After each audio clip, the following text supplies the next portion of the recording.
Mount Adams volcano. Something unusual is occurring at Mount Adams, a glacier-covered active volcano situated in south-central Washington state. During the last month, the rate of what are referred to as volcano-tectonic earthquakes underneath its edifice has dramatically increased to a rate 180 times higher than what is normal. While typically, Mount Adams would experience a single volcanic tectonic earthquake about once every 2.5 years, the last month has instead seen 6 such volcano-tectonic earthquakes strike underneath its edifice.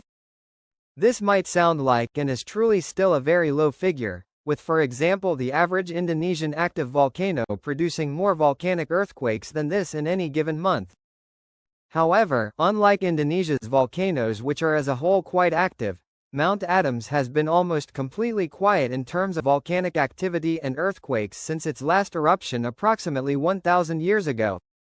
While yes, Mount Adams is still an active volcano, in terms of recorded volcanic and seismic activity recorded during the last 500 years, it ranks near the bottom third of all active Cascade Range volcanoes, or the third lowest among Cascade stratovolcanoes.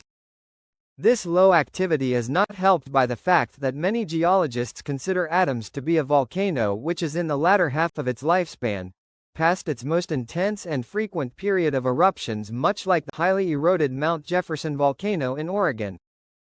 The 6 volcanic earthquakes which have struck in the last 30 days occurred specifically between September 9 and September 28, only ranging in magnitude from 0.85 to 1.95.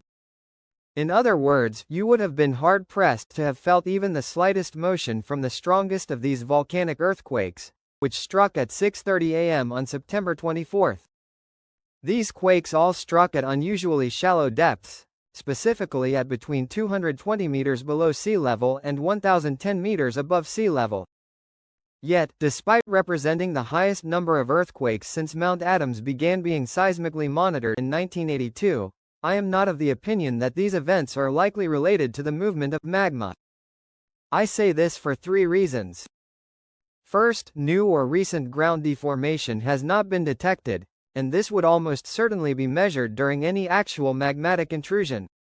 Second, 5 of these 6 earthquakes are centered on a specific section of Mount Adams's western half, and this is important because its underlying magma chamber appears to be located off-center, largely beneath the east of the volcano.